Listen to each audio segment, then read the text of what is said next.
Alright, what is going on, ladies and gentlemen? This is the legendary Founding Titan, uh, coming in with basically a new player guide for which characters to start out with. As, we do have a solid foundation now, now that most of the original Paragon characters are, here now, and with also the addition from the 4 or 5 new characters that Paragon the Overprime has made. I think it's about time that we kind of narrow it down. Now, of course, you don't start out with all these characters. I don't believe. Well, actually, I know that you don't start out with all of them. You don't have like all these guys unlocked as a new player. But for future reference, for those that are curious that want to get invested in the game, um, I'm gonna kind of go through and tell you which characters are easy or hard to master. Now, the game itself actually does tell you a little bit about the difficulty for these characters, but a lot of them I just find to be completely untrue. Um, I mean, there is a few, of course, that are true, but I don't know. The game to me doesn't seem like it tells that too well, in my opinion. Especially since there's just a lot more characters now, and the meta has kind of shifted. So some of the characters that were easy before, when the game actually did launch with those, when they actually initially put the easy, the intermediate, it's kind of changed now because of the meta shift and the new characters and what's relevant and yada yada yada yada. This list is not to say which is the most powerful, though. It is just to say what is going to be easy for you guys to get into coming into this game. As there is 41 characters, I do think we should probably narrow it down a little bit for the new players. So we do have 5 tiers. So perfect start, obviously, just the best, the best. There's not gonna be that many up here. I want to try to keep only one of each class up here, just to show the representation of the best to start with. Then there's this good. You can't really go wrong with starting out with them. Intermediate, so a little bit tougher to get through to play with, but not really. Advanced, that's where it's getting a little bit complicated, where you gotta know how to really, you gotta be very mechanically uh, invested with that character and know what the heck you're doing with them. And then this is just expert. Don't even start with. These characters will just be really hard for you to get into, I think. And I think there will be a few, to be honest. So let's get right into it. So the first character we're starting out with is Adele. Adele is a frontline tank. She has a shield. She has a grapple. She has a ultimate that just has a huge, massive AOE. Um, and she also has her little spin attack as well for clearing minion waves. All in all, I don't think she's too difficult to get into.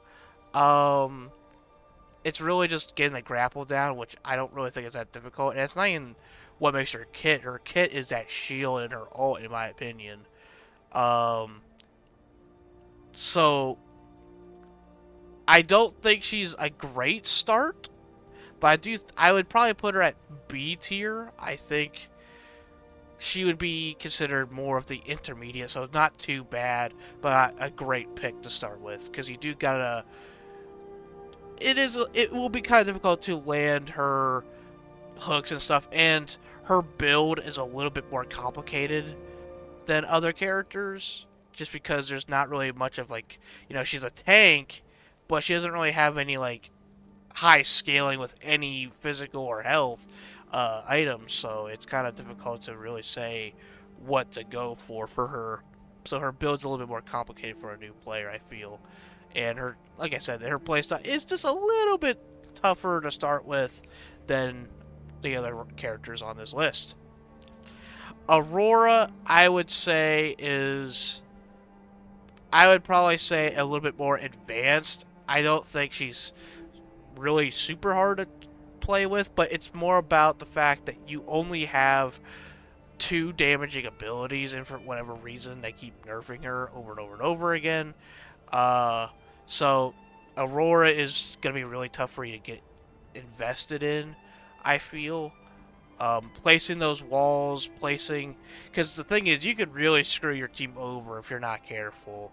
Um, like, you can really change the tide of a fight for your team or your enemies. If you place a bad wall, that could be the end of your team. Like that's how bad you could mess up. Um, so, and she is a little bit more complicated in the sense of, like, that she doesn't really have that much, like, she only has her one ability for clearing her ring. I think it's her E ability. That's the only thing she really has. It does root things around her, but that's the only clearing ability she has. So clearing minions is going to be really difficult for a new player, I feel. Maybe not, but still, against another hero, I feel like you're going to struggle a bit more with Aurora than Adele. I think Aurora has a great ult and great kit, but just not for a newer player. I don't think it's a great move to start with, to be honest. Belica, oh yeah, and Aurora's a tank, just to point that out as well. I don't know if I said that or not. Belica is a mid lane caster. I don't ever really see her get picked up. I think she's still relevant in the meta. I think she's really good, but as far as going with new player friendly or not, I think I would say really intermediate. I think she's really easy to understand and play once you just read her abilities. Her drone wears down mana. The reason why I place her in intermediate though is because of the fact that she has no escapes. So that's going to be kind of difficult for you to work around. She does have a stun, but other than that, she doesn't have no escape. So if a jungler ganks you at the wrong timing for your end, you're screwed. You got nothing to really hold you over until you get to that tower, and you might just die before you get there. So, honestly, I think Belica fits perfectly right there, though. But her Q knocks everyone up. It is also great for clearing. She also has a bomb ability, and her drone kind of goes hand to hand with her ult. So her drone can prohibit enemies from, well, not really prohibit enemies, but it will punish enemies that use abilities in the drone's range. And it's a massive range. The drone drains the mana of the enemy, and that goes hand to hand with your ultimate. And your ultimate, the less mana they have, the more damage your ult's going to do. I forget what the exact percentage is, but basically, if they're low on mana, that's your time to ult. That's where you're going to get the big damage numbers and just be able to really just destroy your opponents very quickly. Countess is a tricky one. Countess is a mid lane caster. Well, no. She's actually an assassin. I keep forgetting that. She's an assassin, so she can be played in the jungle. She can be played in mid lane. She sometimes will be found in solo. I think she's best as jungle, to be honest.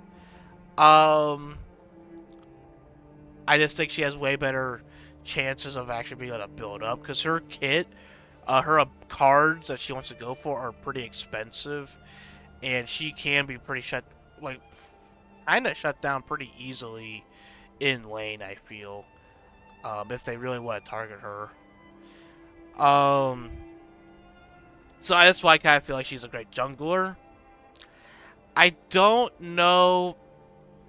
I think as far as things go, though, she's a great character. She's very powerful, has high bursting damage as an assassin. I think though, for starting off with her, I think she's probably had to go with uh I want to say don't start with, honestly. There's a lot of reasons to it. The one being is she's really difficult for you to use because of the fact that she is an assassin and she has to be super close range. And her playstyle, I mean, her playstyle is getting in and getting out, and a lot of times you may not be able to do that as a new player, especially. You're gonna have to figure out her mechanics with her teleport, figure out when and when not to use her Q again for teleporting back to your original position. Um, I definitely think she's one of the tougher characters to use and understand. Just because her, like I said, she's only really good. In my opinion, I think she's really only gonna be popping off in a jungle. It's just if a jungler and the other mid laner really wants to, they can hard target you because the mid laner that you're gonna be fighting will more than likely have the range advantage, and that's gonna be very difficult for a new player to deal with. I think so. That's kind of why I do place her here because jungle is also not that easy to get into as a new player. So the character isn't total. I think is she's really good, but I think with the mechanic side of things and with the situational side of things and the fact that she can be very easily picked off if hunted down, I'd say that she's like has to go there. I think a new player once they get like a few good games under their belt, Countess might be a good option to go to and try out, but for your very first match, definitely not. You're definitely not gonna pop off, I don't think, with a Countess. Crunch. Um, hold on, let me just ah, okay, sorry. So Crunch is a warrior. I think just got recently buffed. Crunch is a warrior that combos with his abilities, and has quite a few combos too. Does high, does really high damage.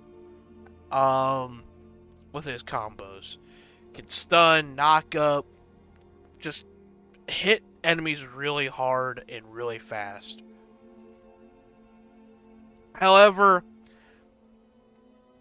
I think to get the combos right and everything, it's gonna take some time to get used to. I definitely don't think it's a difficult character to get invested in and understand very quickly. I mean, once you get a couple matches in your belt, you'll be fine. Really, I think. Crunch won't take long for you to really learn. I don't think.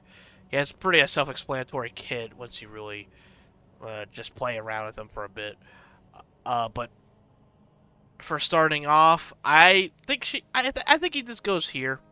I think intermediate's a good spot for him. Honestly, Decker. Decker is a support that can stun, lock down your opponents. Has a cage ability which holds them in the cage for I think it's like 2 or 3 seconds or so. Has a good jumping ability to get away from the enemy, and has a slow. Decker is a very, very good support once you get to really invest some time with her and just really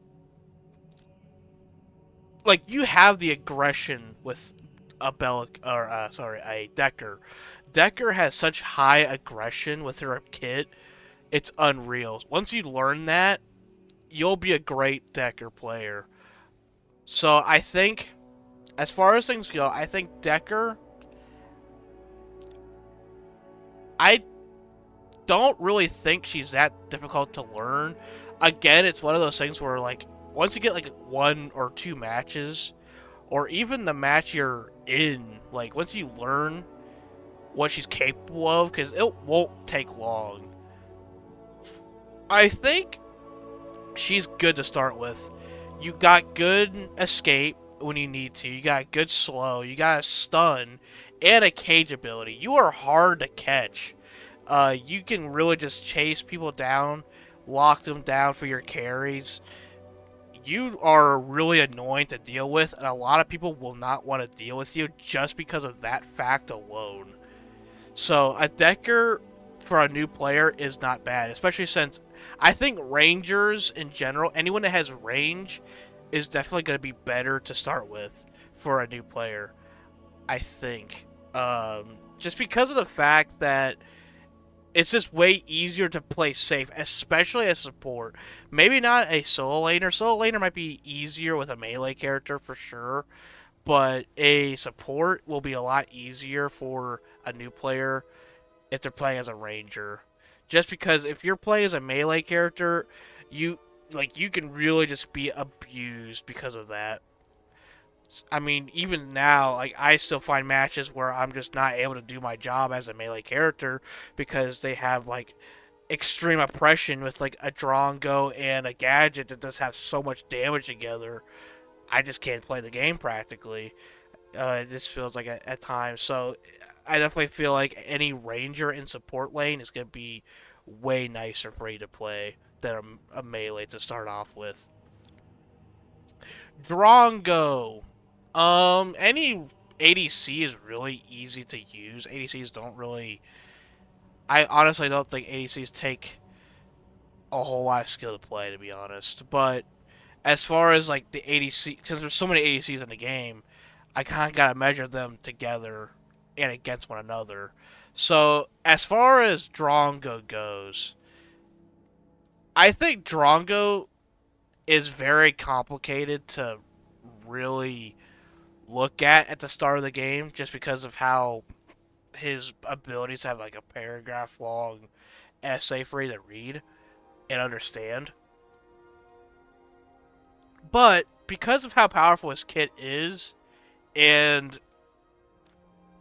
just because of how simple it is as well, really, I mean, he's got the smoke bomb, he's got a boomerang, he's got a thing that his bazooka basically this launches it backwards, so it's kind of like a small escape window for him. He's got the thermite rounds, which are is basically what makes him the tank killer of the game. I don't think he's a great start just because he doesn't have good mobility, but I do think he would be just intermediate, to be honest. Not the best, but not bad either. Fang Mao has a shield, he's a warrior by the way. Has a shield, has a teleport, has a slow, like a slowing, like a cleave attack, and it slows people. And he has an execute. I think he's a very solid warrior. As far as a new player goes, I really don't think he's that difficult to use. I think after like a couple matches, you'll have Fang Mao's kit kind of mastered. Really, I think he's really good in solo lane and he's really good in jungle. I think he's a good start, honestly. I think as far as a solo laner goes, you'll be able to safely play him with your teleport. Since he already has a shield and a teleport and an execute. So if they try to tower dive you, you could use that execute to your advantage as well. And with the shield and teleport, you're just really safe. You're really safe as Fang Mao. I think he's a really good solo laner. I think he's a really good solo laner to start off with, just because of how safe he really is, and how powerful his damage can really get too. Gadget. So Gadget's a caster, very powerful, has very powerful slows, AoEs, has some of the biggest AoEs in the game, while also having a very fast move speed, line ability. Mm,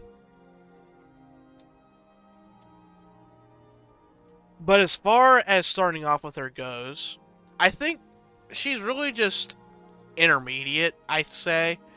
I don't think she's hard. I don't think she's like the best to start with, but I think she's just in between, really.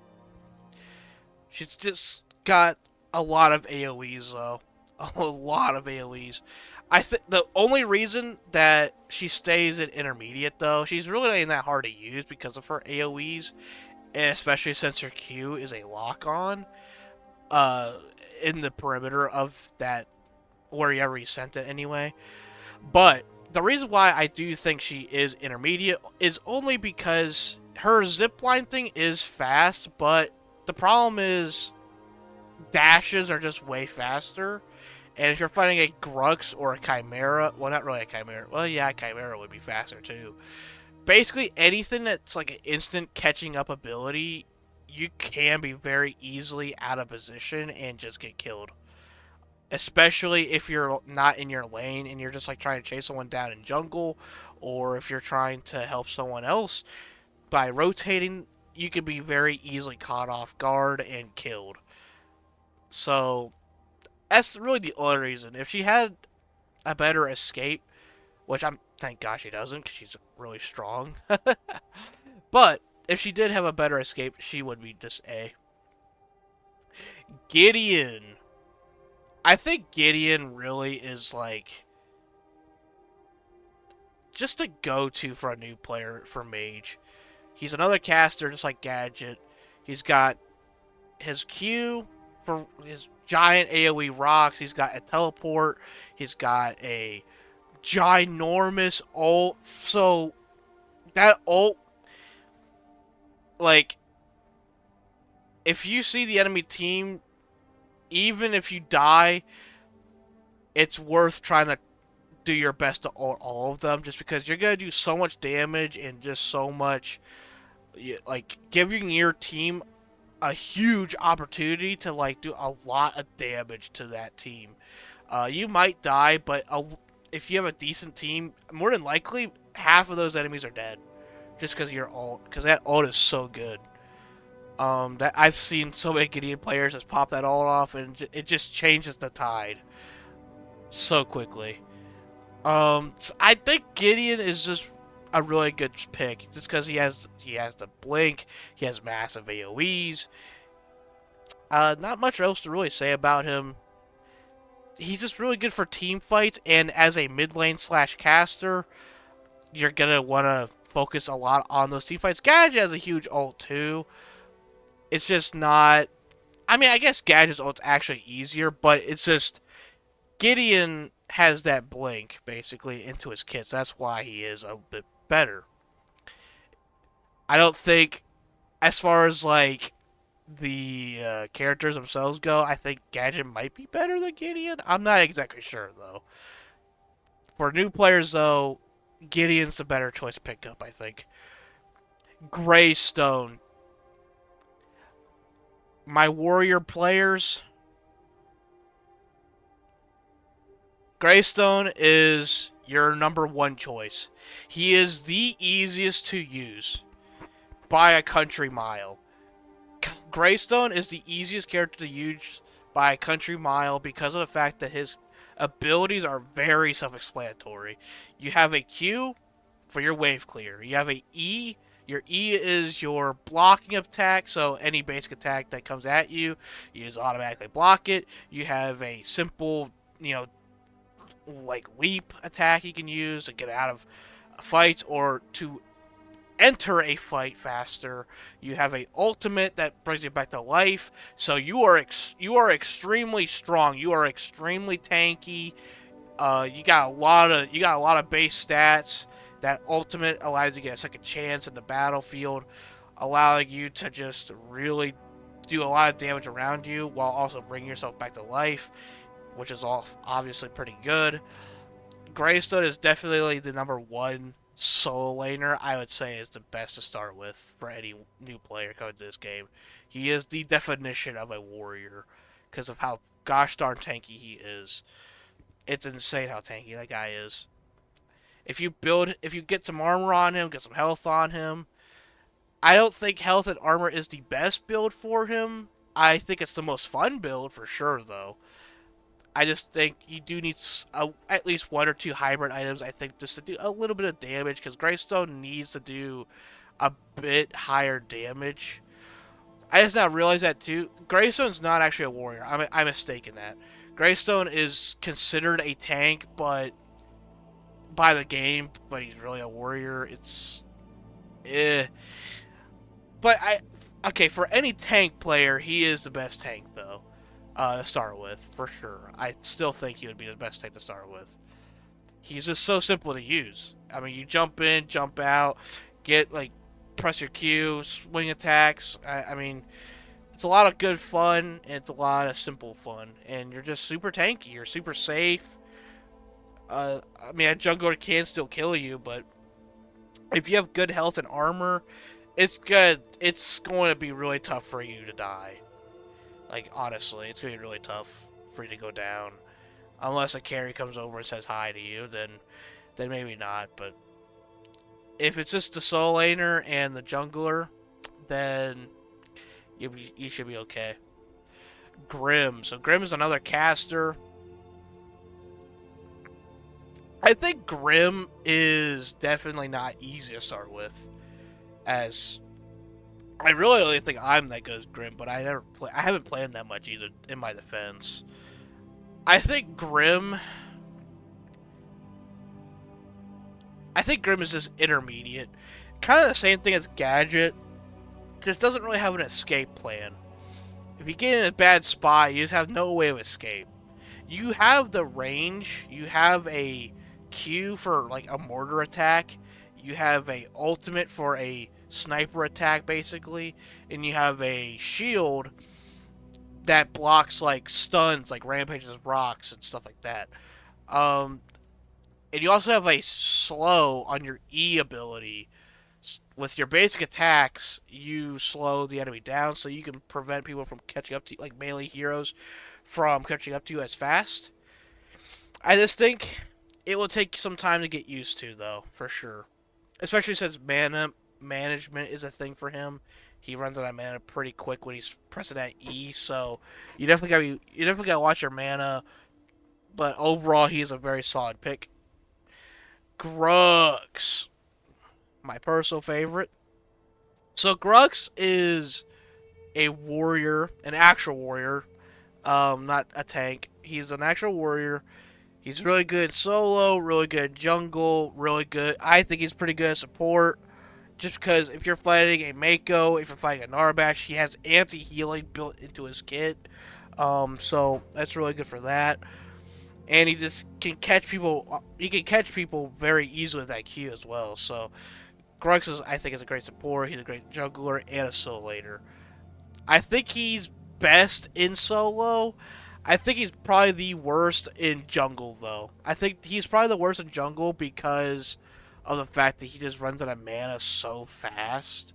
And as a jungler, you have to be active as crap. You have to be going back and forth between your jungles, getting the objectives, help gank. Like you just don't have the mana management for him as Grux to really do all that. Grux's mana sucks.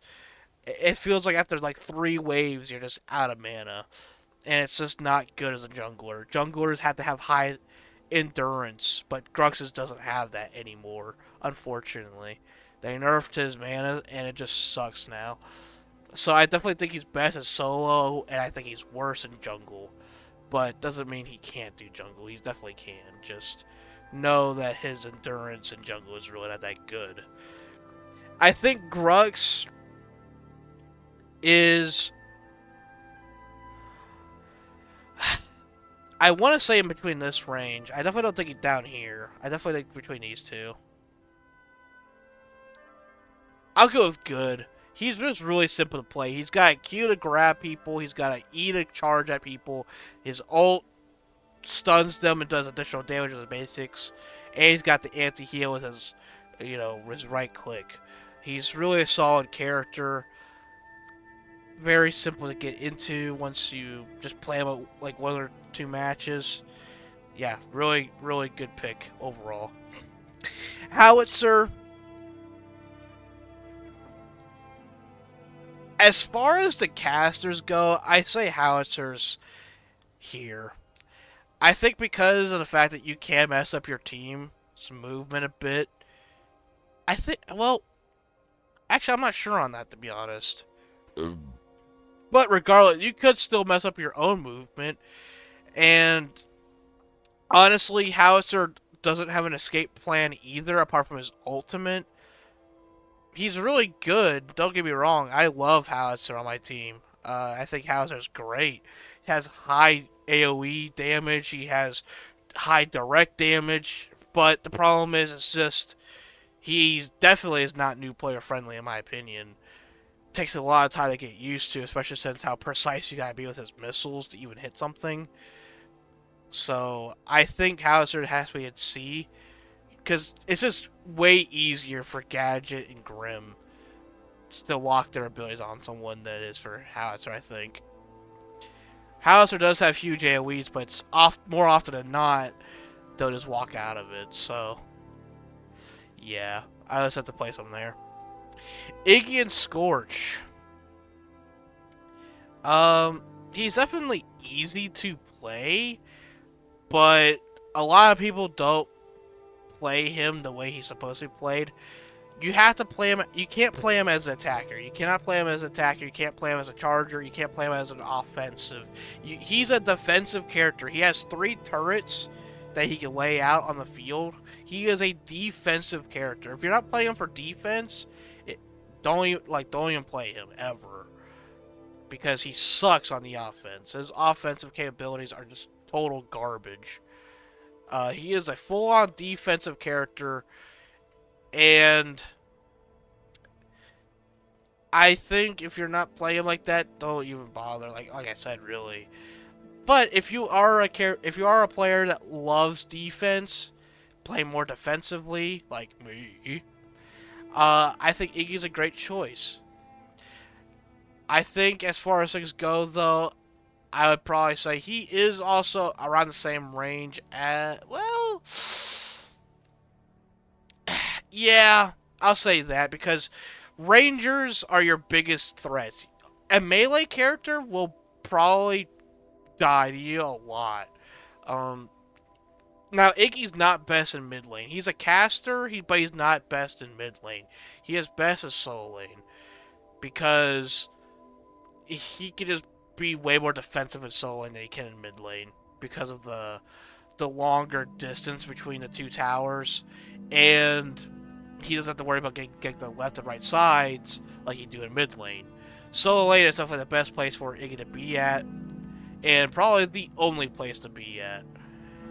I think Iggy and Scorch is high damaging. He's really high damaging with his fire turrets and everything. Just play him defensively, though. I think the best way is just to play defensive with him, for sure. Because he does have a lot of high power turrets. He has AoEs. He's got direct damage. It's his E for... It's like overtime damage with his basics. Yeah. Pretty...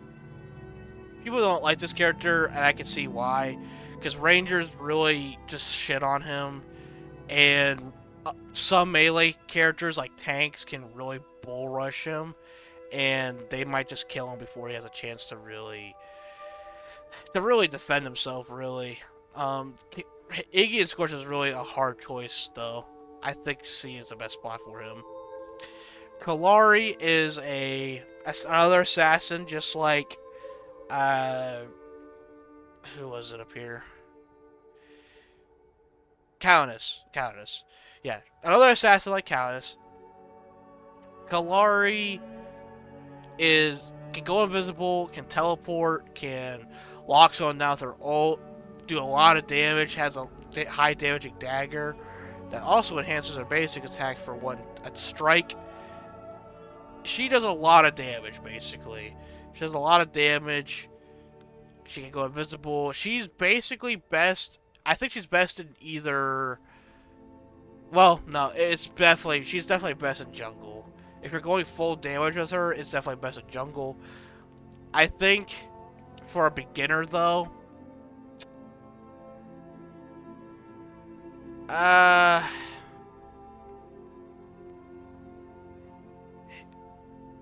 in all honesty, mechanically, she probably should be here. Mainly because you gotta know when to proc your abilities and everything. I think, yeah, I'll place her there. I think she is probably the hardest to mechanically use, just because of all the bonus damages she can have. Because I think I'm not a Kalari player, but I think the best way to actually use her kit is you throw a dagger at someone, you go invisible, and then you strike and hit their back. I think that's the combo. Either you do that, or you teleport on them, you throw a dagger, you go invisible, and then you strike. I'm not exactly sure what the combo is, or maybe it's you go invisible, or you throw your dagger, you go invisible, and then you teleport on them. I have no idea. I really don't. So,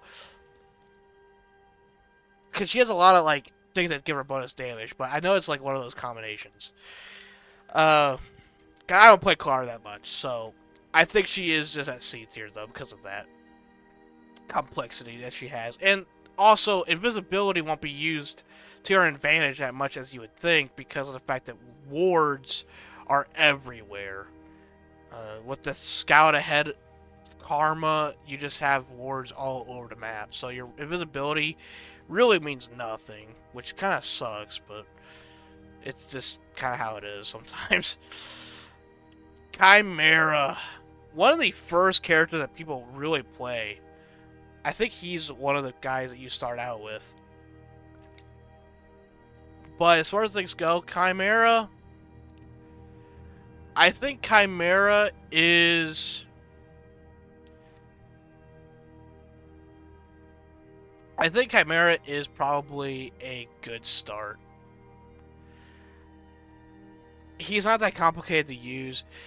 You go full damage on him, you can go full tank. I think full damage is probably better though because his regeneration isn't really that good in the game right now, so his damage is definitely outshining his tankiness. So his damage, you just go for high attack speed and pen items, and you just melt people. You jump on someone, you Q them, and you basically kill them in like 3 or 4 seconds. Especially when you get your auto line, you're just mopping the floor with everyone. Chimera is a very powerful jungler when it comes to those ganks. Very powerful early game. He can very easily contest and take away the objectives from the enemy. He's very powerful in the early game. Very hard to really match in sheer strength, really, in the early game. Kwong is definitely not a new player friendly character. I think this is definitely a no. He has so much mechanics behind how he works. I definitely don't think it's new player friendly at the slightest.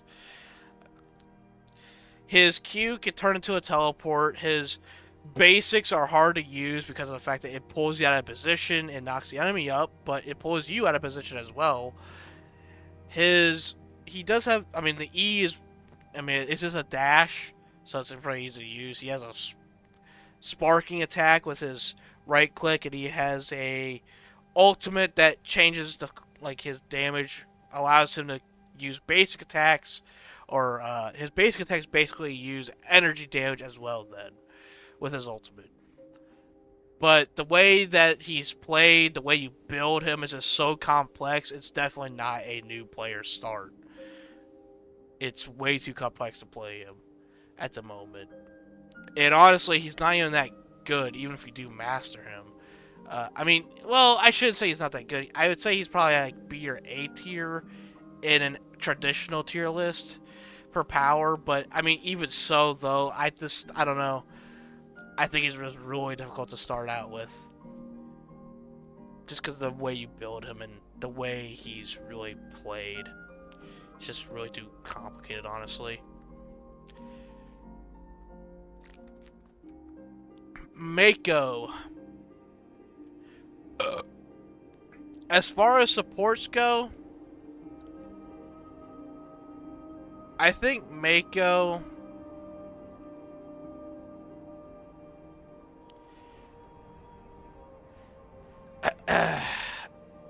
This is tough, honestly. Um,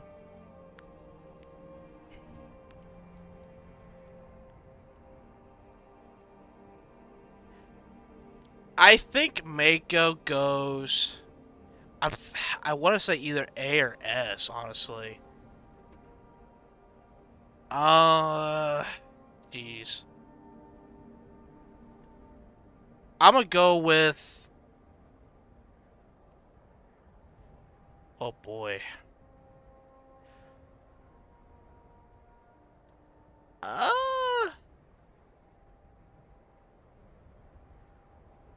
oh god, I really don't know. I just because I'm looking at the other supports too. Because I only want to put one in S. I just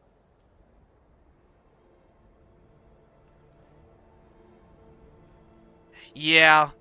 I think Mako goes in S. Reason being, Mako is not only super good, but also just really, really, really easy to use. He's got long range attacks with his Q, but you don't. I mean, most people use it for that, I guess, but I don't know. I prefer using it as a healing thing. You can heal your. I think they just do both. Like they attack the enemy and yada yada yada, and then they after they weaken the enemy a bit, they heal their ally. I think as far as things go though, I think Mako really. I think I just spam on my ally and just heal the shit out of him.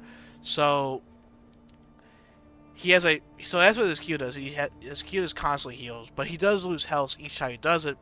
But you get nano machines, and that basically makes it to where you don't have to worry about that because you regenerate health after 6 seconds. So that's pretty good. You also have a huge jump that gets you out of bad situations. You have a huge ass ult that allows you to heal your entire team. Uh, Basically, the hardest part for you to do is, well, really just figure out when to use your ult, but that won't take long for you to master at all. Once you notice how important those team objectives are, you get an ult in the middle of it every time, and all your allies are going to go to it because it heals a shit ton. You also have a knockback with your other ability. Yeah, he's pretty simple, and he's just so strong. He's really hard to fight. I mean, the fact that he can also solo people because of how much damage he does as well. Yeah, Mako definitely goes an S for starter. Morgesh. Morgesh has a lot of damage. A lot of damage. She has lock-on abilities. She has a movement speed ability. She has her ult that's basically a global thing as long as the enemy is marked. And every so time you get a kill with your mark, you get more damage. Now, do I think this is new player friendly? I think she's intermediate. Really, it just comes down to the fact that you gotta get those marks. You gotta flash hit. You gotta know when to last hit people. But really, once you figure that out, you're pretty much good to go. Morgesh is definitely not that hard to use. I don't think. I think Morgesh is pretty freaking strong. My friend has been kicking ass with Morgesh. Honest, since he is a starter with this game too, but I don't know. I mean, he also played a lot of Smite, so maybe that's why he's so good at it. I don't know. I almost want to play her at here. I think though, just because of how the way her ult works, I think I'll just leave her there though. Murdoch. So Murdoch's a ADC. Oh yeah, Morgesh was also a caster. I don't know if I said that or not. And Mako's a support. So we got that clear. Uh, so Doc is a ADC. He's uh his Q fires a barrage of missiles. His E is a mortar, which you don't hardly ever use apart from utility for trying to prevent someone from escaping. That's about all you really use it for. His right click is a shotgun ability that pushes enemies back if they charge you. His ultimate is a execution. Well, not really execution. I don't think it executes, but basically it's, well, yeah, it is basically executes. It just you look at someone that's low on health and you ult them and they're dead. It's a global ult. Uh, Doc, for a beginner, I think Doc is one of the best carries to start with. But do I think it's the best carry? Definitely not. I don't think he's the best carry. I think he is better to use than Drongo just because his kit's a little bit easier to settle down with. Muriel, another great support. Got shields. She can shield basically everyone on the team. She's basically just like Mako, but instead of healing, it shields. She has 3 different shield abilities. She has one shield that only goes to one target. She has another shield that is basically a AoE shield for everyone there, and she has her ultimate that shields everyone. Well, I think it knocks up the enemy, but I can't remember.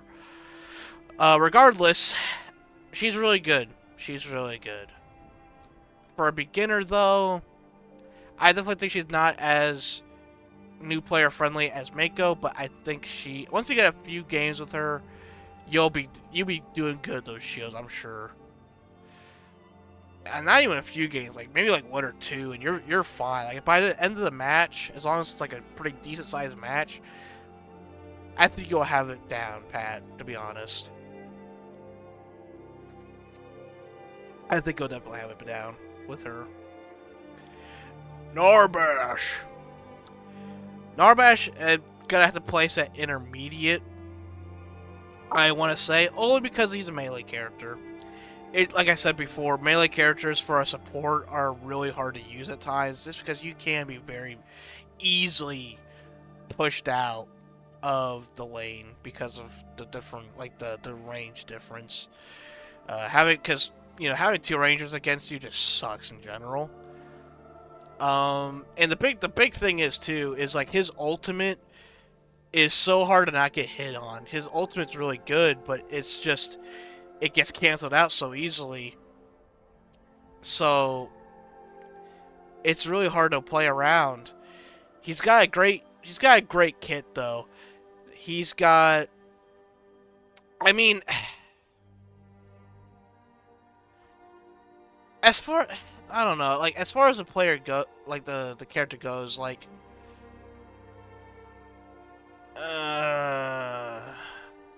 know what? I'm placing him at A. I think he's a really good start. Because he may be melee hero, but he's also just really good at what he does. He's got increased attack speed and movement speed, which is really good for some carries. He's got amazing healing. He's got a thunk, which is a stun.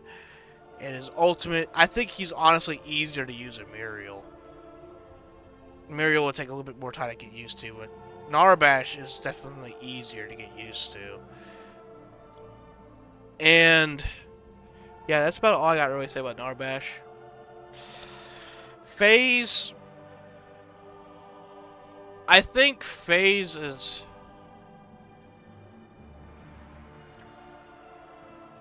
from what I've seen of her, it's really just you grab someone and you just blind them and do 1 billion damage. I think her kit's really just easy to use. Once you read it a few times, I think she's just about there, honestly. I think she's really good to use. I mean, she's just so sure. I will put her there only because of the fact that she doesn't have much of a getaway apart from the blind. That's about the only getaway I think she has. Because her other ability just links people, and she has a lance ability that slows people. But if someone dashes or teleports on her, she's getting pretty hurt in that engagement. So that's why I do place her there. Rampage. Rampage.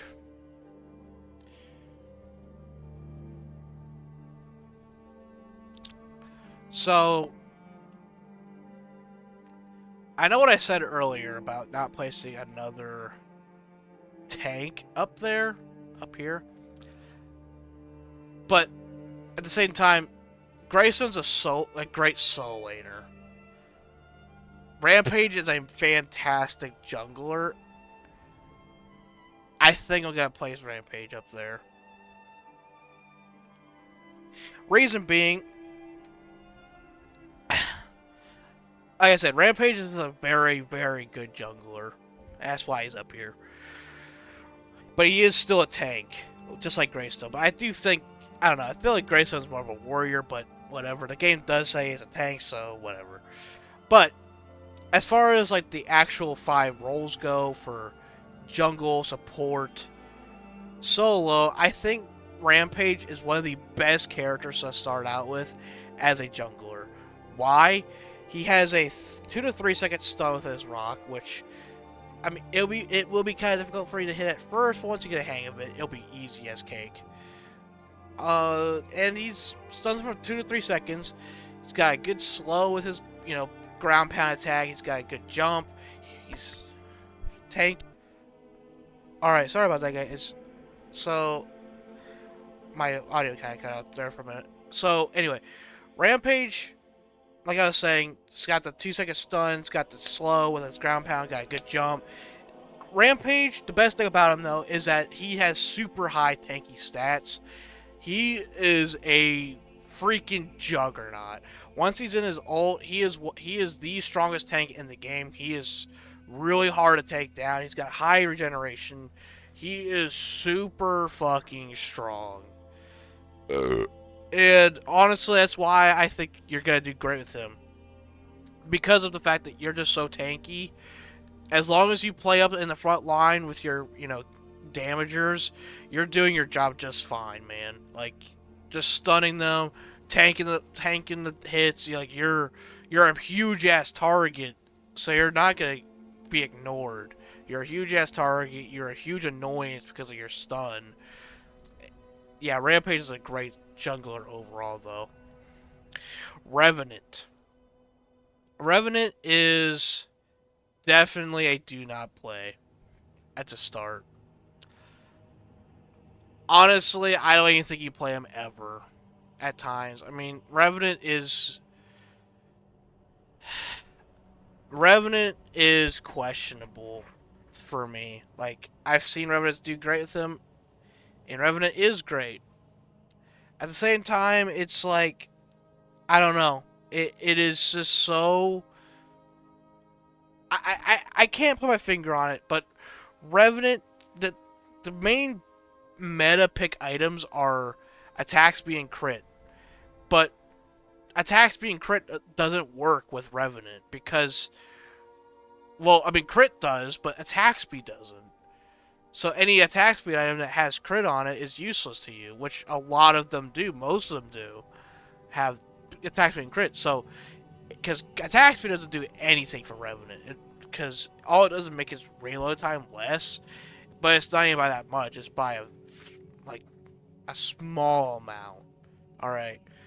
He does do high crit damage, and true damage at that, but it's just, I don't know. I feel like anytime I get Revenant, I just get completely shat on by someone that has 2.5 attack speed. It's just, if someone has 2.5 attack speed, it's so hard to fight against, unless you already killed someone and you have a shield procced on you. Other than that, though, like, I get killed every time. I don't know. Like, I just get shredded by that freaking ADC. Because by the time I, shoot him like 2 or 3 times, they've shot me like 6 or 7. or even more than that. And each one of their shots does about 700 damage. Mine does about 1,100 or so. But like when I'm fighting against someone like Sparrow, where they can just, they're fast as fuck too. I don't know. It's just Revenant's really hard to get into. I feel just because of his performance. Like I've seen so little Revenants actually pop off. I know Revenant is good, but I also know that Revenant is really hard to pop off with. So I think Revenant is definitely a do not play. Richter. So Richter is the fallen angel of grace for me.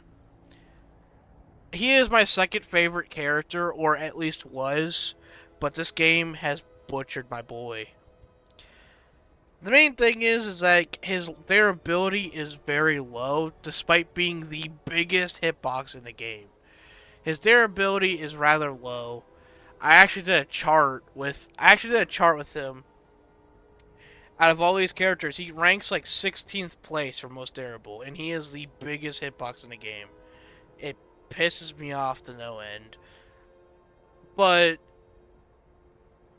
the big thing with Richter is you're basically an off tank. You're an off tank slash support. But your main thing is you are a support. Like Richter is supposed to be a support or an offlaner. He can jungle, but it's really not as good as offlaner solo or support. I think his best role is definitely support though. I think support is definitely where he belongs the most. It's just way easier for him to work as like with the team when he's with someone like an ADC. Off lane, it's just very easy for you to get picked off because you're just so weak. You have no escape, and it's very easy for you to get killed in jungle because you also you just don't have any escape, and your clearing is slow as hell. So I definitely think support is definitely the best place for Richter, and that's what he is support. So it works. So Richter is definitely going at advanced. I definitely don't think he's intermediate or good for a starter because the main thing is those pulls. If you're not getting those pulls, you're basically useless as a Richter. And it's also about positioning. You have to have such good positioning or you're going to die every fucking time. Because you are a big ass target. You're the biggest target in the game. And you have no durability. You have no escapes. Nothing. Nothing to save your ass. You are basically free food on the battlefield. And more than likely, I've seen Master Richters, and they are good at pulling and all, but they die so fast because of the fact that they just don't have any escape, no durability, despite them being the biggest target in the game, and it's stupid. Like, I've seen a lot of good Master, and like, they're good Richter players. They're no joke. They're good as fuck. But they still die a fuck ton because, again, the character just has no way of surviving 90% of the encounters in the game. And it pisses me off to no end because of it. But regardless, I do think Richter just goes there, though. Sereth, a warrior. So Sereth is... And I didn't even talk about... Sorry, I didn't even talk about Richter's other abilities. I talk about the pull. He pulls people to him, and that's what he does. That's his main kit, though. His main thing is pulling. He silences them, and he can just prohibit them from using his abilities. He's basically an isolator, but it's just the way that he's just so non-tanky is just dumb. But anyway, back to Sereth. So Sereth is a warrior. I think Sereth, as far as the kit goes, I want to say... I definitely don't think she's hard to use. I think she's a little bit more just the intermediate side. I think the big thing is just the diving and the invulnerability stuff. It might just be very difficult to get used to because you're basically a high damaging character while also being melee, which when ADCs are the highest hitting things in the game, and you're playing as a melee character that's also supposed to be high damage, it can be very difficult for you to actually do that and not just die instantly. Um, she's definitely good though. I think her best role is solo lane, or actually, I think her only role is solo lane. She can't play. Well, she definitely can't play a duo lane. She can't play mid. So it's either jungle or solo she's playing in. I definitely think she's definitely good. She's basically like a more agile Grux, but I think she's a little bit harder to use in Grux, to be honest. Just because she doesn't have the high CC like Grux does, and she doesn't have like a super high way of closing the distance. But her dive is really good though, and she has a great ult. So yeah. But yeah, her abilities make it to where like her one ability is like a wave clear, her other ability is a invulnerability. As depending on how many people are, it's basically an AOE active that she has, where she locks it onto minions or whatever, and the more things that are inside that bubble, like the more enemy targets, the longer she will stay invulnerable for, uh, while doing a little bit of damage. So yeah, that works, I guess. She also have her E is like a huge diving attack, and her ultimate basically makes her enraged, and she becomes the fallen angel and does increased damage with her basic attacks. So yeah, that's what Sarah does. I think she just fits Sarah good though. Sevarog. So Sevarog, um,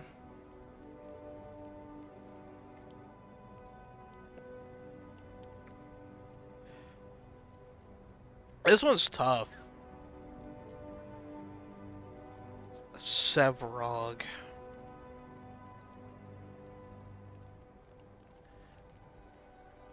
I definitely don't think down here. I think more around here.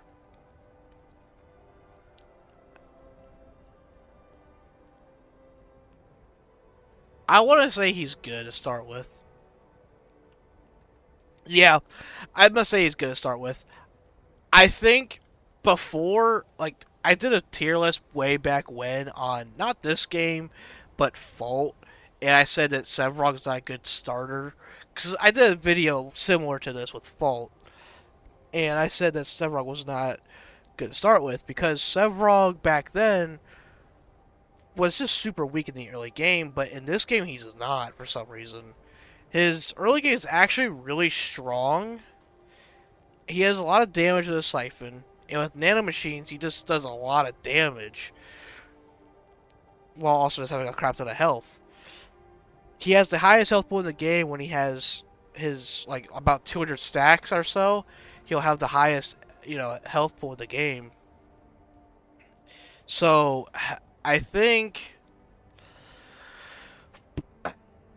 I think Severux is really good because of the fact that he can also just close the distance or get away from the enemy very easily. He's one of the safest tanks to play. By the way, he is a tank. He's like a giant soul tank. He's very tanky. He's very strong. The more kills you get with your Q ability, which is your Siphon, the more kills you get with that, the more powerful you grow. The more health you get. So per minion, you get 4 health, basically. And it just keeps adding on forever. You can have 1,000 stacks. You won't get that in a normal match, probably. The most you'll probably get in a normal match is like 300 to 400, maybe. But even that's like unlikely. But if you do, you're OP as shit then. Um, but Sevrug has the Siphon, has a Subjugate, which is a root. It's an AoE root they can land down. He has Colossal Blow, which is a massive knockback attack. It can push people way out of position or into your own towers. He has got Phantom Rush, which cannot be interrupted while he's dashing with it. It's basically it's basically a dash, and he can't get stunned out of it. Yeah, Sevarog is a really powerful and very good starter tank to be. Well, to be honest with you, he's really fitting of A tier. Should it be? Um,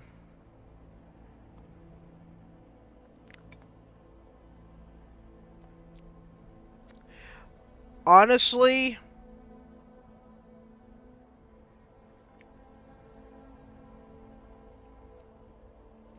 she's an assassin.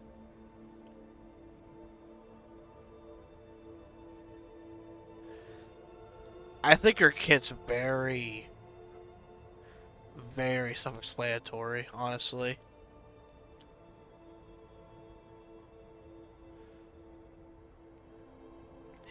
as far as the assassin category goes, I think she goes up here. She's gonna go up there for assassin category. I just think that shouldn't be is stupidly easy to use. Like, easier than Greystone. She basically plays exactly like Greystone, except she's magic. Like, she's more of a damager than Greystone. So she's a assassin. She does have two dashes. She has a wolf attack, which basically is just like his whirlwind, Greystone's whirlwind. She's got her ultimate, which basically blows you up with a million wolves after you stack people with her, spinny attack. So the longer you're in her spinny attack, which you'll be in her spinny attack regardless, because she has two dashes. Um, the more damage she'll do with her ult, and her ult will blow you up. So, and her other ability is still like one wolf, which will do a lot of damage as well, and also provide another stack for her ultimate to put on you. And once she reaches max stack, she just blows the fuck out of you. And I think she is the most powerful assassin because she's like not the most powerful assassin, but like the most easy to use assassin because of the fact that she's just so easy to use for a new player. Like extremely easy. Like there's not much brain power going behind her at all. You really just W key, and as long as you have the good build, you're pretty much not dying in a casual game. Like, you just run people down so often, it's ridiculous. The only way you really get shut down is by a lot of anti-healing and or stuns. That's really the only thing that's got to really shut your gameplay down.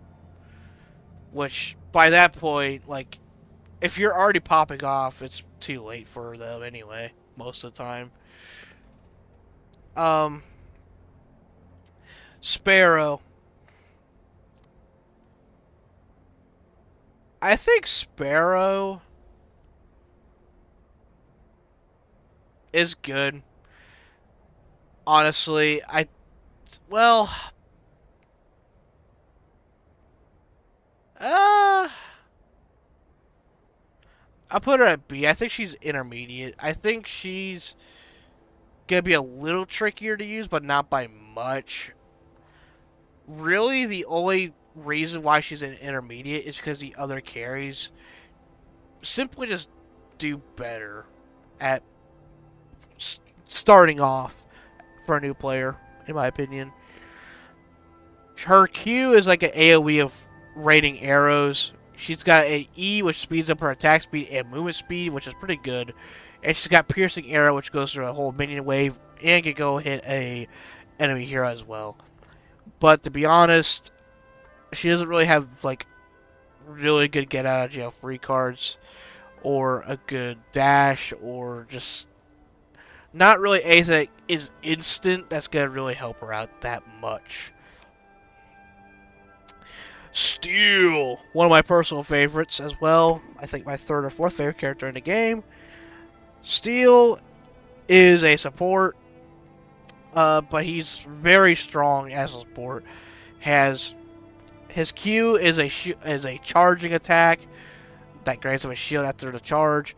He also has a ginormous wall shield he can summon that that protects your ADC from the enemy's attacks, such as basic attack, like projectile based attacks. Anyway, and if they go through it, they slows them down. He also has a shield bash attack, which also slows them down and does pretty decent damage. And he also has a massive ult that is great for engaging the enemy, knocks up everyone in the area, and does a good amount of damage as well. Steel is very oppressive when it comes to the good peeling and the good CC that he has.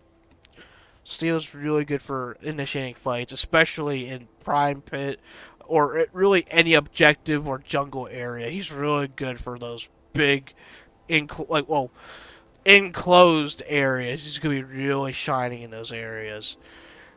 Steel is one of, if not the best character for initiating fights as a support, just because of how he can charge and then ult. He just does so much. So Steel support, honestly, once you get a game in, you're popping. Steel is really good. Steel is really freaking good for you. I wouldn't put him up here as I wouldn't put him as high as Mako, but it's damn close. I tell you what, it's damn close. He's really fucking good as a starter off. Faye. Uh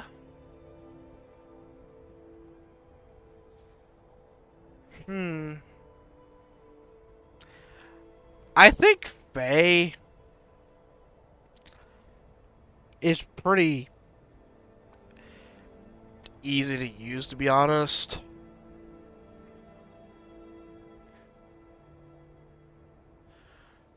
Actually, you know what? I think for a beginner, I think she's one of the better mages to use entirely. Once you get a couple games with her, I feel like she's just gonna do so much for you as a new player. I don't know. I might be not calling it. I might be not calling good shots here for the best of the best mages to start with. I don't know. Like, Faye just seems really easy to use though. She has like a vine that she has an ability where she shoots out a vine that speeds up her movement speed. So it's not a get out of jail free card, but it does speed her up. But she has great clearing. She's got huge AoEs with 2 of her attacks. I mean, her one thing is like pulls all the enemies into one little pile, and it does a shit ton of damage while just being able to pull them and stun them for a second. I mean, it's nuts. She has a little plant thing that also shreds them as well. Yeah, Faye is really, really good. I think as long as you know when to use those ults, I think as a new player, you're going to be really good with Faye. I'm not going to lie. I think Faye is really going to be one of your best mages to start with. Twin Blast. I think Twin Blast is the best ADC to start with. Just because of the fact that he has great utility and dashes. He's got great utility for slowing down the enemy before they get to you. He's got like the little grenade shots he throws out. There's 3 grenades he shoots out. He's got a double shot with his pistols. Or I think it's triple shot. Yeah, triple shot with his pistols. So that's a good burst, about a little burst of damage.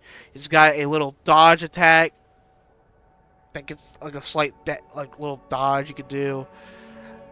That could get him out of certain like poles and stuff like that.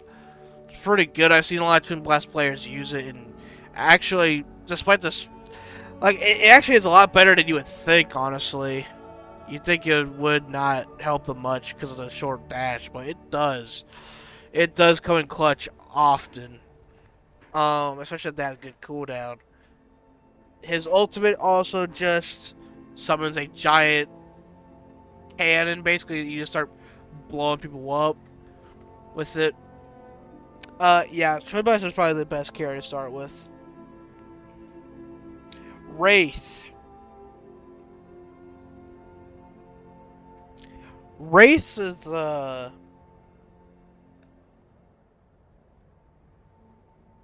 I think Wraith goes here. Wraith is just really weird. Like, Wraith is really not good. I don't know. Like, Wraith, for me, you just don't do a lot.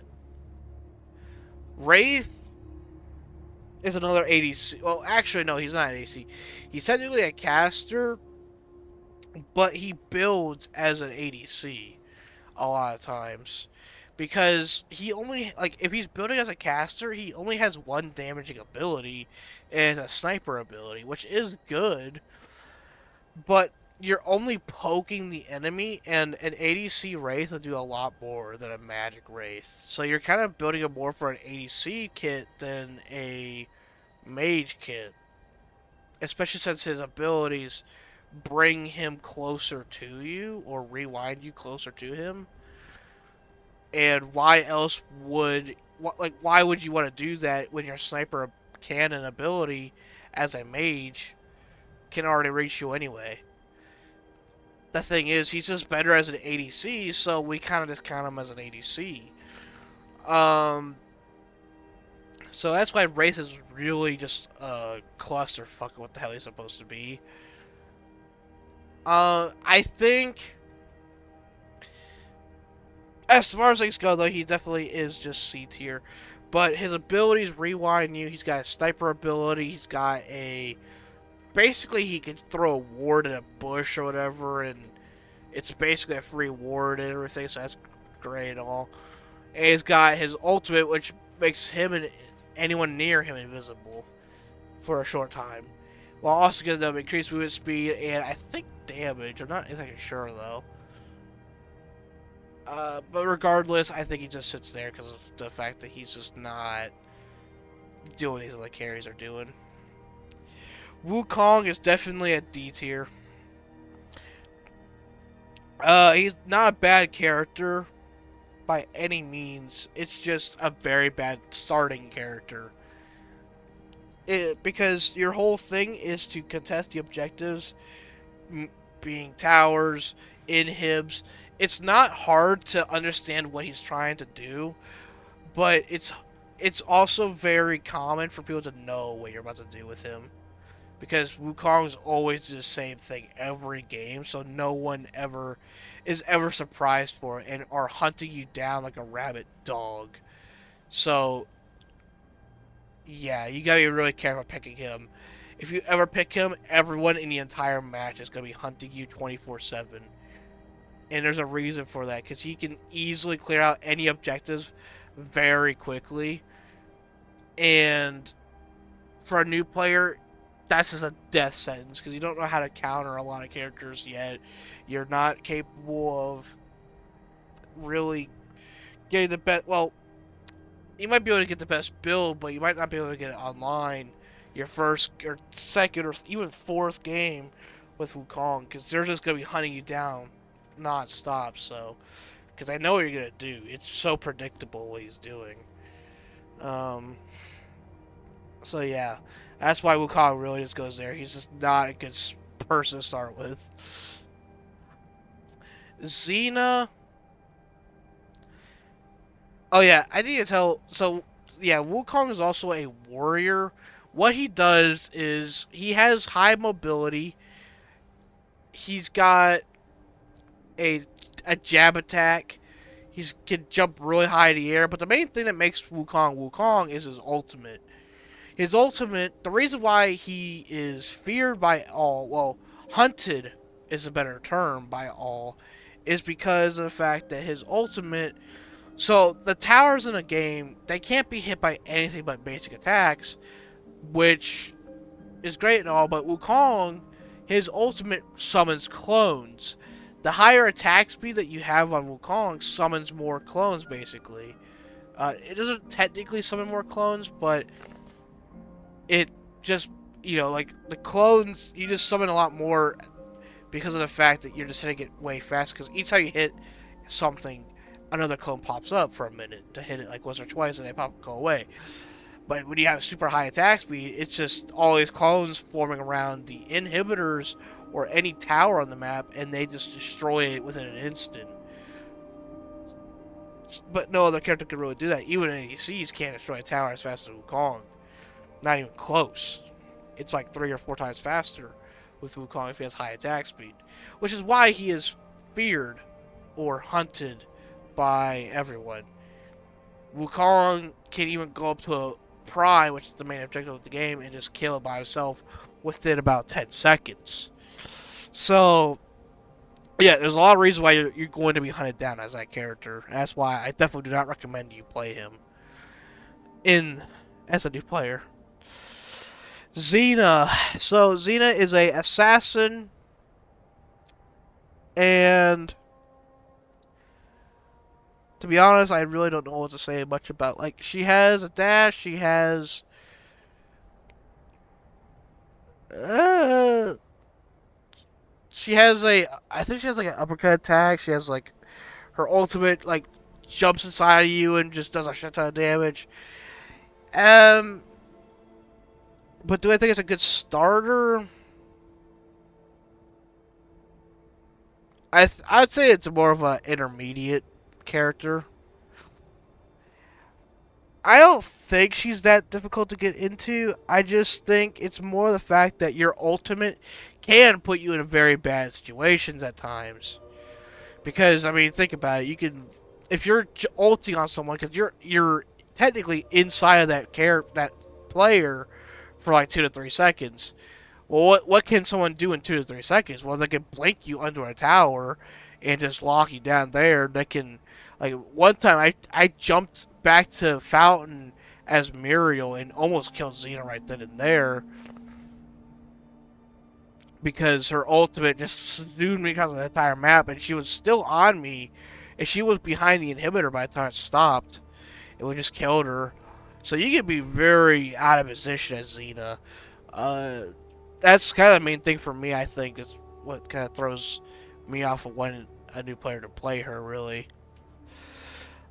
Marty. Um,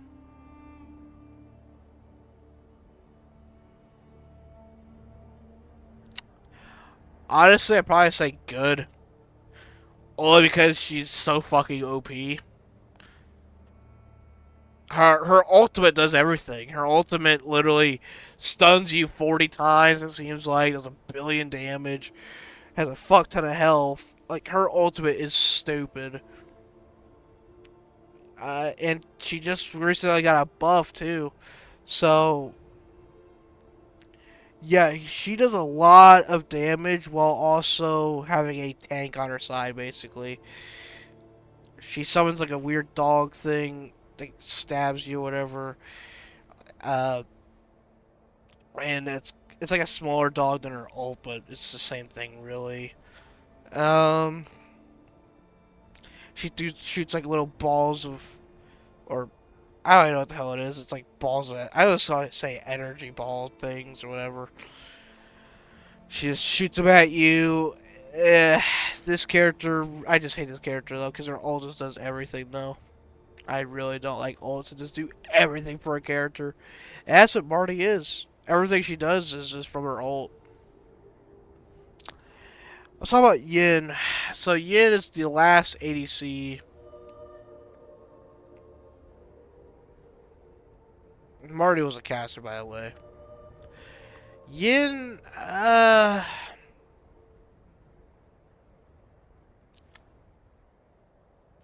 gonna say good.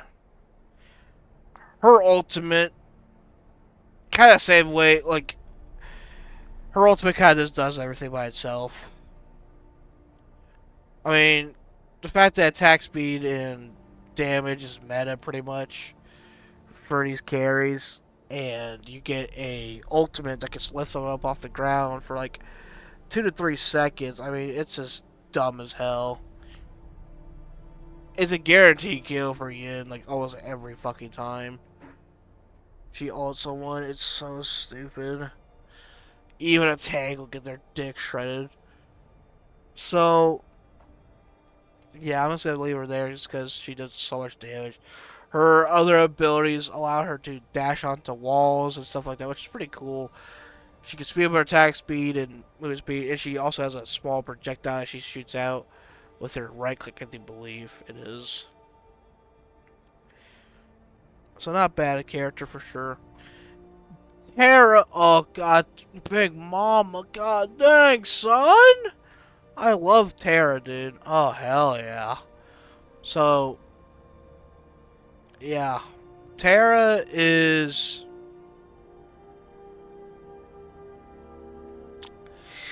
Uh...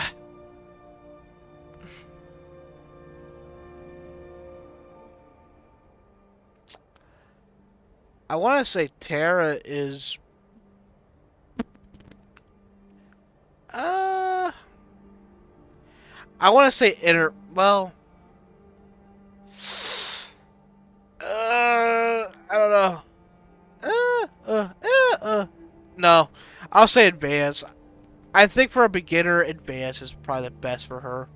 I think it's because of her ult and her counterattack. As a new player, you won't know what to counterattack and what to counterattack. I mean, it doesn't really matter too much to begin with. You can really counterattack anything, and that's fine. But the big thing is, on top of that, is just her ult. Her ultimate can really just fuck your entire team. Like, even more so than Aurora. Like, this ultimate doesn't allow them to escape your... It's a ginormous dome, basically, that someone's around you. And it conceals everything. So, if your carry was trying to escape, well, they can't do that no more because you trapped them. So they're gonna die now, thanks to your ult. So you could fuck your entire team very easily. Like, very easily with your ult. I'm actually surprised I don't see more Terror Trolls out there, to be honest. But other than that, though, Terra is a very fun character. I definitely don't think she won't... I definitely think as far as the advanced tier goes, I think she is the one character that you can master a lot quicker than the rest of them here.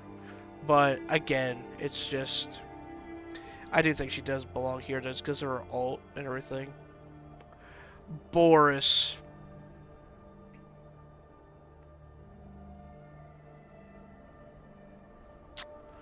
Boris is literally brain dead. It's like you literally just run at people and that's your entire kit being used. Everything you do is just W key and press those buttons. And that's it. That's all you do. Like, really. Boris's kit is like putting me to sleep thinking about it. His Q basically knocks you up. His E is a dash ability that does bleed damage as well. It hits you like 3 or 4 times or something like that. His RB, his right click or whatever, is a...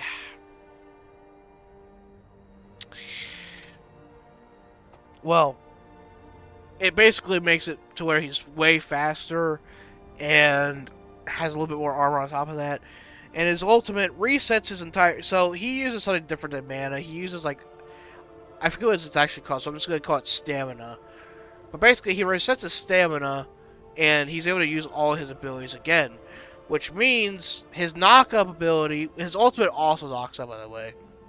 Which means he has 3 consecutive knockups he could use in a straight fight. And he does it all the time, so it's QRQ. And it stuns you for in total, like, I think it's like 4 to 6 seconds, basically. It is so dumb. Now, I am glad they nerfed him, but, like, the main thing for me right now, I actually don't really mind Boris right now, like, really. It's just, I really wish that Boris had more uniqueness to him, and he just doesn't. It's just, he's just a stunner. That's it. And it's really just underwhelming, really, just thinking about his kit. And there you have it, ladies and gentlemen. That is every character in Paragon. I want to look at the list. I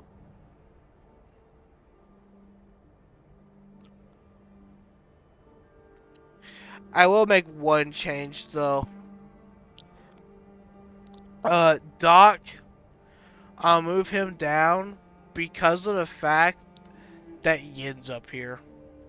And Yin is just way easier to use, I think, than Doc. Like, I was thinking that she was harder to use, but not really. Because of her ult, it just gives her a free kill, pretty much. Doc's just not as easy to use as that, to be honest. And then, see if there's any mages I want to move. Because there's quite a few mages. Oh, two mages. Uh,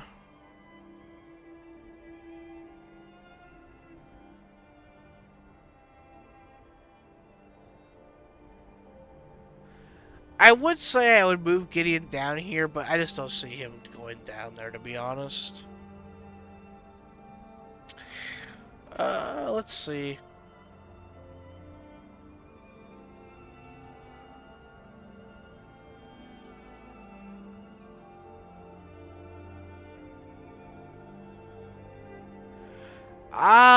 So Fang Mao. Could he go anywhere else? Or does he deserve that spot for a new player? Mm.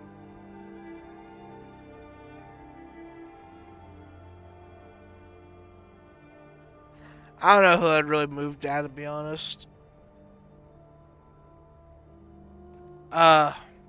Might also be because I'm tired. I might look back on it later, but for now, I think this is what I'm gonna go with. Yeah, I'm sorry, guys. I've been up for like 20 plus hours or something like that, so forgive me for that. So I kind of got tired at the end, but as far as I can tell right now, I think this looks good. I think these are top pick characters for new players, though. I do think I might be mistaken on that, but I don't know. Just because of how good they are themselves, I think these are the characters you want to pick up for sure. Just because they're just so easy to use. It is a quick way of getting into the game. If you get good builds with these six up here, I'm sure you'll do great. Honestly, maybe not the first game or second game, but the third or fourth, I'm sure you'll do great with any of these six up here. Just because they're just so good at what they do.